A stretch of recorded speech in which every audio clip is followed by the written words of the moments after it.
Hello, Paul is the best for UK here. I recently thought it would be a good idea to get my first dash cam. So I decided to order one of the cheapest possible ones off Amazon, and the Amazon parcel has arrived, and the one I ordered is this one, the Veroyi, what is that? Car driving recorder 1080p HD. It's $16.99 at the time of recording this video. It's got motion detection, G-sensor, loop recording and night vision apparently. I also ordered a very cheap 16GB class 10 micro SD card to go with it.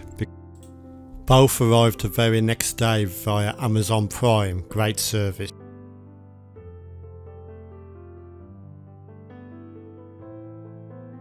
So here is the SD card that I ordered, the class 10 16GB. I'm sure 16GB will be plenty for what I'm going to use it for. And here's the device itself. It's interestingly called a vehicle black box DVR. It claims it's HD 1080, and you've got some strange translations here. To resolve disputes, provide the evidence of the fact. Learn to drive, check the driving. Okay. Record driving scene along the road. Resolve the dispute, traffic violations. So let's have a look what's in the box. So I've just this minute received this through the post at the time of recording the video. So on top in a bag we have the camera itself. There it is. Full HD card DVR 1080p. That must be the nightlight sensor. We've got HDMI out, that's quite cool. AV, USB, it's the older style USB. There's the memory card slot, power, and other things like that. So also in the box we've got, of course, the car radio 12 volt USB lead. It's got a nice long cable on it as well, so it'd probably work for cars where the socket's right down below. And we've got suction cup holder, of course. Just have a look how that fits on, if I can get it out the bag. Just like any standard sat-nav one. That slots on. Yeah, that slots on like so. There we go. So that bit points out your windscreen, of course. This is all rotates, so that's quite good. There's we're gonna have to take these off, of course. These protective covers. And that's basically all that's in there. And a guide that's in Chinese. And of course in English. So let's put all that aside. Let's see if I can get this out as well.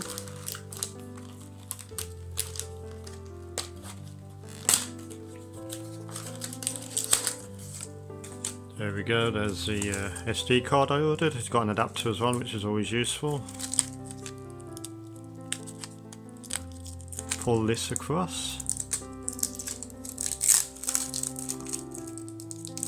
There we go, the tiny little SD card. It's amazing that there's 16GB on one of them. You can get more massive, huge ones these days. I think this particular device only supports up to 32 gig. So I'm not sure which way this goes in because there isn't a diagram. I'm going to guess it goes in that way. Then again, maybe it doesn't.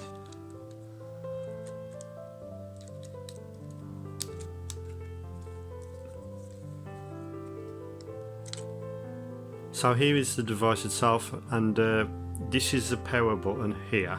This is the menu button at the bottom and the power button's at the top. If we hold that down, Veroyi, I can't say that word. And there we go, so you can see that's the dash cam. Now, okay, if we press menu, we have got resolution. Now you've got down and up arrows, and you've got resolution, timestamp, motion detect, loop recording, voice record, EV, vibration detection, parking monitor. So if you just choose up or down, you press OK to select. You can choose between 1080p, 720p or VGA. In this video I'll be comparing all three resolutions afterwards. You press the M button to go back. Sorry about the focusing issues. And yeah, basically just simple. You can choose between loop recording, 5, 10, 3 off and all that.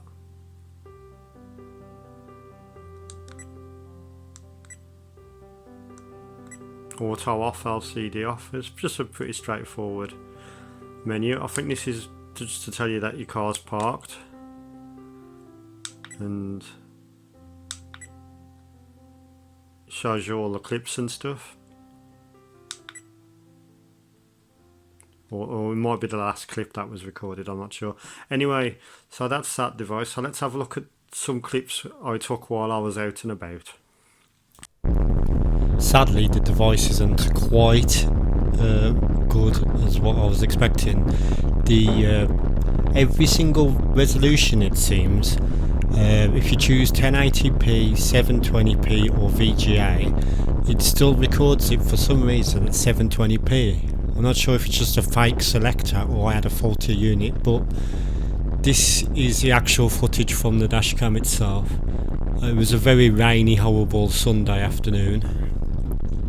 And yeah, you can make out cars and stuff, but it's certainly not a very crisp and clear picture. I shall try doing this again on a sunny, clear day and see if it looks any better. And I'll also do a second video on that, and also a video of it recording at night. But for now, we've just got the rainy scene. You can see the various areas of Telford. And another thing to mention about this dashcam, unless again it's a problem with my device or if it's just across the board, the sound is terrible. You can't even make out the sound. It's just muffled. Like the microphone isn't even picking anything up properly. It just doesn't seem very good. I mean, these oncoming cars here, you can't see the registration plates at all, which wouldn't be very useful. Like I said, it might be just because it's a very rainy, horrible day. But even so, you still got to have some degree of clarity. So I'm going to say that I do not recommend this dashcam one bit. I presume they're all like this. I presume I wasn't unlucky enough to get a faulty one. And yep, so I'll leave you with some of the footage that I took in and about the Shropshire area.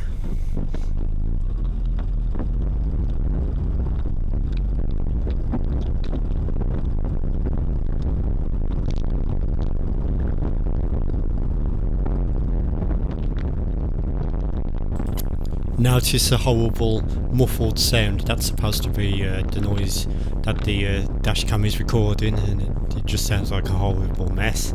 I don't know if it's supposed to be my engine or what, but there you go. You can sort of make out the number plates when you're more close up, but I'll have to try this on a sunny day, as mentioned, and we'll see where we are. Here you can see a little town, village sort of area, and I suppose at slow speed you might be able to use the footage. So if someone pulls out in front of you or someone reverses into you, like as Techman once said on one of his videos, no dashcam is worse than a bad dashcam. So yeah, it's better than nothing. Maybe a stopgap until I can afford something better. Regardless if it's worth £16.99, I'm not so sure about that. I would have priced it more about tenner, but there you go. I'll try it throughout the week. I'll try and get some night scene and some sunny weather scene, and we'll see where we go from there.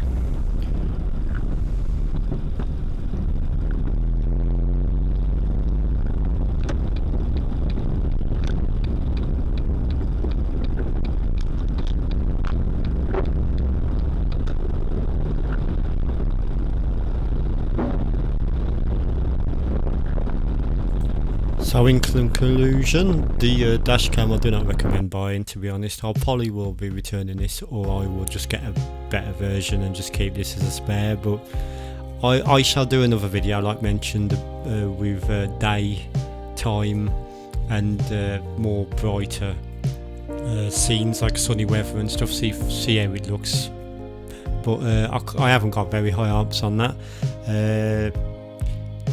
Ignore that time at the bottom. I didn't set the clock before setting off. Interestingly as well, you can see, can you see that fuzziness underneath the clock and the date? That's also present. If anyone can let me know in the comments if you have the same dash cam, if it's just as bad, and let me know what you think in the comments. If you're going to buy one of these, I sadly don't recommend it. Anyway, thank you for watching.